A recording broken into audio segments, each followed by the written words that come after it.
شدت پسندوں کی ایک مضبوط تحریک نے مکہ پر چڑھائی کی، جس نے مشرقی عربیہ کے بڑے حصے پر حکومت کی، کعبے کے حجر اسود کو چرا لیا۔ 20 سالوں تک حج منسوخ رہا۔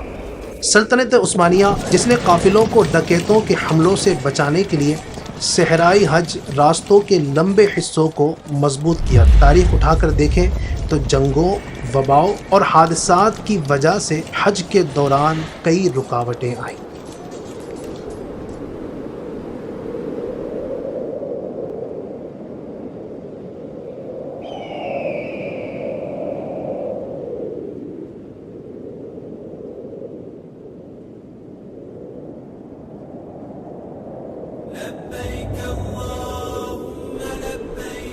حج کی ابتدا قرآن اور اسلامک روایت کے مطابق حضرت ابراہیم علیہ السلام کے وقت سے ملتی ہے۔ اللہ نے ابراہیم علیہ السلام کو حکم دیا کہ وہ کعبہ یعنی بیت اللہ کی بنیاد رکھیں۔ یہ وہ وقت تھا جب سیدنا ابراہیم علیہ السلام پر وحی نازل ہوئی۔ انہیں حکم دیا گیا کہ اپنی زوجہ حضرت سیدہ ہاجرہ رضی اللہ تعالی عنہا اور اپنے بیٹے حضرت سیدنا اسماعیل علیہ السلام کو زمین کے ایسے علاقے میں لے جا کر چھوڑ آئے جہاں پانی کی کمی، بنجر میدان اور سوکھے پہاڑوں کے علاوہ کچھ نہ ہو۔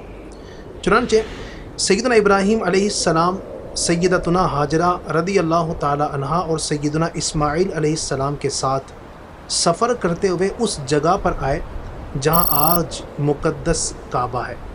اس وقت وہاں نہ کوئی آبادی تھی، نہ کوئی چشمہ اور نہ پانی، اور نہ ہی آس پاس کہیں کسی شخص کا کوئی نشان تھا۔ وہاں کچھ کھجوریں اور پانی کا مشکیزہ رکھنے کے بعد سیدنا ابراہیم علیہ السلام واپس جانے لگے۔ حضرت سیدہ ہاجرہ رضی اللہ تعالی عنہا نے چیخ کر کہا، اے اللہ کے نبی، آپ ہمیں اس سنسان بیابان میں بے سہارا چھوڑ کر کہاں جا رہے ہیں، جہاں نہ کوئی ہمدرد ہے اور نہ کوئی تسلی دینے والا۔ سیدتنا ہاجرہ رضی اللہ تعالی عنہا نے انہیں کئی بار پکارا لیکن انہوں نے کوئی جواب نہیں دیا۔ آخر کار حضرت سیدہ ہاجرہ رضی اللہ تعالی عنہا نے کہا، کم از کم مجھے یہ تو بتا دیجئے، کیا آپ ہمیں اپنی مرضی سے یہاں لا کر چھوڑ گئے ہیں یا آپ نے ایسا اللہ تعالیٰ کے حکم سے کیا ہے؟ انہوں نے جواب دیا، اے ہاجرہ، میں نے جو کچھ بھی کیا ہے وہ اللہ تعالیٰ کے حکم سے کیا ہے۔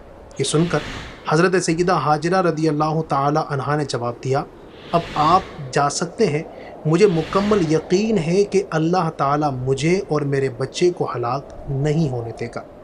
سیدنا ابراہیم علیہ السلام کی روانگی کے کچھ دن بعد جب مشکیزے کی کھجوریں اور پانی ختم ہو گیا تو سیدتنا ہاجرہ رضی اللہ تعالی عنہا پانی کی تلاش میں صفا اور مروہ کے پہاڑوں کے درمیان بے چینی سے دوڑنے لگی۔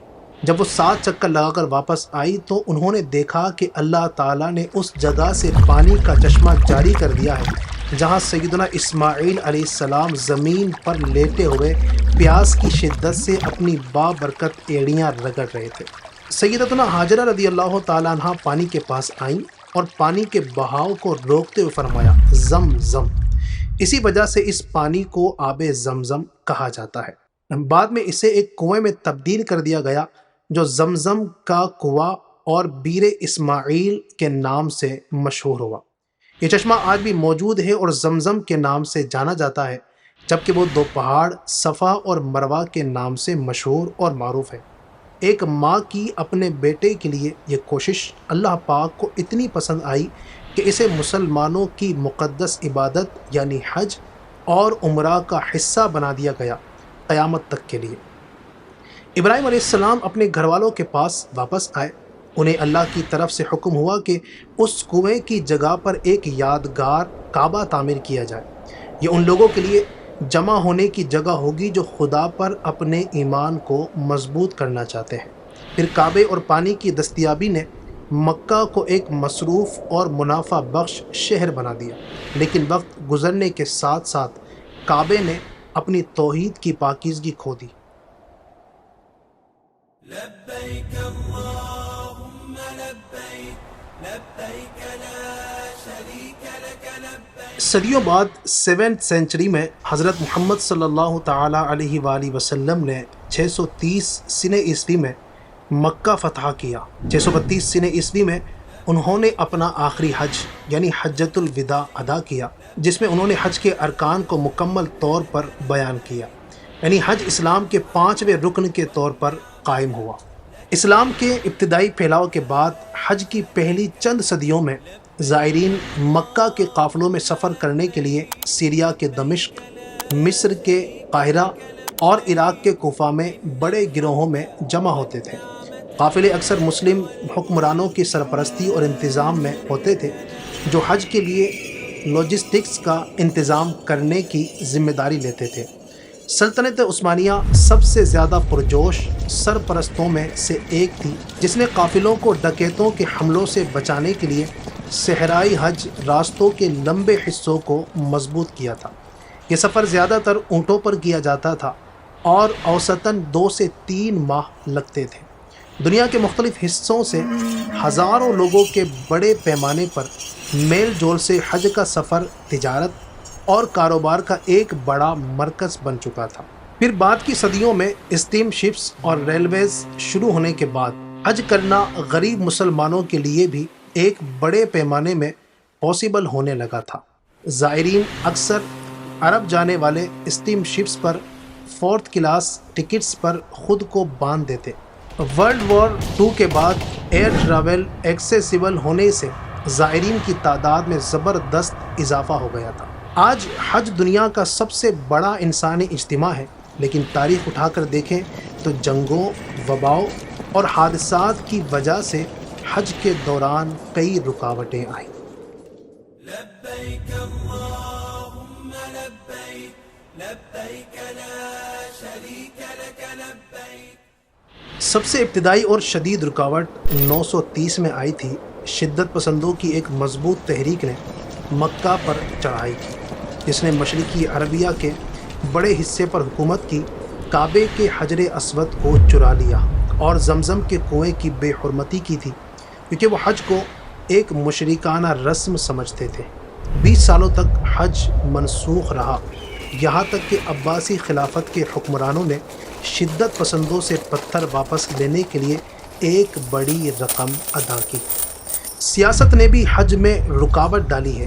983 میں 2 خلافتوں کے حکمرانوں، عراق اور سیریا کے عباسید اور مصر کے فاطمید کے درمیان اختلافات کی وجہ سے 8 سال تک مسلمان حج نہیں کر سکے۔ 1987 میں ایرانی انقلاب سے متاثر ایک گروپ اور اس وقت کے موجودہ سیکورٹی فورسز کے درمیان ہاتھا پائی میں 400 سے زیادہ زائرین ہلاک ہوئے، جن میں اکثر ایرانی تھے۔ بیماریوں کے پھوٹنے سے بھی حج منسوخ ہوا ہے۔ 1831 میں ایک وبا نے مکہ پر حملہ کیا اور 3/4 زائرین ہلاک ہو گئے۔ اگلے 3 دہائیوں میں مسلسل وباؤں کی وجہ سے 3 بار حج روکا گیا، جس میں 1846 میں ہیضے کی ایک شدت بھی شامل تھی، جس نے مقدس شہر میں 15,000 سے زیادہ لوگوں کی جان لے لی۔ 2019 میں یہ حاجیوں کی تعداد 2.5 ملین تھی، لیکن کووڈ-19 کے دوران 2020 اور 2021 میں صرف 10,000 اور 58,700 پلگرمز کو اجازت دی گئی تھی۔ 2023 میں سختیاں ختم ہونے کے بعد لگ بھگ 1.8 ملین سے زیادہ لوگوں نے حج ادا کیا۔ حج 2024 کے دوران سلطنت نے 33 نئے ویدر مانیٹرنگ اسٹیشنز بھی شروع کیے اور زیارت کی جگہوں پر ریئل ٹائم کلائمیٹ مانیٹرنگ کو بہتر بنانے کے لیے موبائل ریڈار ٹیکنالوجی کے استعمال کو بڑھایا تھا۔ ہر سال دنیا کے 160 سے زیادہ ملکوں سے مسلمان مکہ آتے ہیں، جو احرام پہن کر طواف، سعی، عرفات کا وقوف اور جمرات پر رمی کرتے ہیں۔ یہ سفر نہ صرف روحانی ہے بلکہ مسلمانوں کے اتحاد کا بھی عظیم نمونہ ہے۔ اس سال 2025 میں بڑھتی ہوئی گرمی کے خطرے کے جواب میں سعودی حکومت نے حال ہی کے سالوں میں سیفٹی کی کوشش کو تیز کر دیا ہے۔ ان میں شامل ہیں سایہ دار علاقوں کو بڑھانا، واٹر اسٹیشنز کا ایکسس بڑھانا، موبائل کولنگ یونٹس تعینات کرنا اور گرمی کی سیفٹی کے بارے میں عام آگاہی کی کیمپینز شروع کرنا۔ 2025 میں 1.8 ملین سے زیادہ حاجیوں کے آنے کی امید ہے۔ آفیشیلز کا کہنا ہے کہ وہ گرمی کے چیلنجز کی تیاری کر رہے ہیں جس سے حاجیوں کو گرمی سے راحت و سکون ملے۔ لبيك اللهم لبيك لبيك لا شريك لك لبيك مسلمانوں کا حج سعودی عربیہ کے کئی اہم مقامات پر ہوتا ہے۔ روایتی طور پر اس کا آغاز مکہ سے ہوتا ہے جہاں حاجی سال بھر ہونے والے عمرہ میں شرکت کرتے ہیں۔ اس میں طواف شامل ہے جو کعبہ کے گرد گھڑی کی گردش کے الٹا 7 چکر لگانا ہے اور صفا اور مروہ کے پہاڑوں کے درمیان چلنا ہے۔ پھر حاجی مینا کی وادی میں ایک دن دعا میں گزارتے ہیں اس سے پہلے کہ وہ عرفات کی طرف روانہ ہو جو مکہ سے تقریباً 20 کلومیٹر مشرق میں واقع ہے۔ یوم عرفات پر حاجی پورا دن ایک پہاڑی کے قریب گزارتے ہیں جسے کوہ عرفات کے نام سے جانا جاتا ہے، جہاں حضرت محمد صلی اللہ علیہ وسلم نے اپنا آخری خطبہ دیا تھا۔ اسے معافی کا ایک عظیم دن تصور کیا جاتا ہے اور یہ گزرے ہوئے گناہوں پر توبہ کرتے ہوئے گزرتا ہے۔ پھر حاجی مزدلفہ میں ایک رات گزارتے ہیں جو عرفات اور مینا کے درمیان ایک علاقہ ہے جہاں وہ دعا کرتے ہیں اور کنکریاں جمع کرتے ہیں۔ اگلے دن ان کنکریوں کو شیطان کو رمی کے طور پر پتھر مارنے کے لیے استعمال کیا جاتا ہے۔ مینا میں حاجی 3 ستونوں چھوٹے، درمیانی اور بڑے کو پتھر مارتے ہیں جہاں مسلمانوں کا عقیدہ ہے کہ شیطان نے حضرت ابراہیم علیہ السلام کو خدا کے احکامات کی پیروی کرنے سے روکنے کی کوشش کی تھی۔ پتھر مارنے کے بعد عید الاضحیٰ کے پہلے دن جو کہ مسلمان اللہ کے حکم سے حضرت ابراہیم علیہ السلام کی خدا کے حکم سے قربانی دینے کی یاد مناتے ہیں۔ پھر حج کرنے والے حاجی اپنے بال کٹواتے ہیں۔ مرد اپنا سر منڈوا سکتے ہیں یا اپنے بال چھوٹے کر سکتے ہیں۔ خواتین کو صرف تقصیر یعنی انگلی کے ایک پورے کے برابر بال کٹوانے کی اجازت ہے۔ حاجی مکہ واپس جا کر آخری طواف کر کے حج مکمل کرتے ہیں۔ یہاں حج مکمل ہو جاتا ہے لیکن عاشقان رسول حج کو مدینے کے مقدس شہر کی زیارت کے ساتھ ختم کرتے ہیں جہاں ہمارے پیارے رسول صلی اللہ علیہ وسلم کا روضہ مبارک ہے۔ لك والملك لا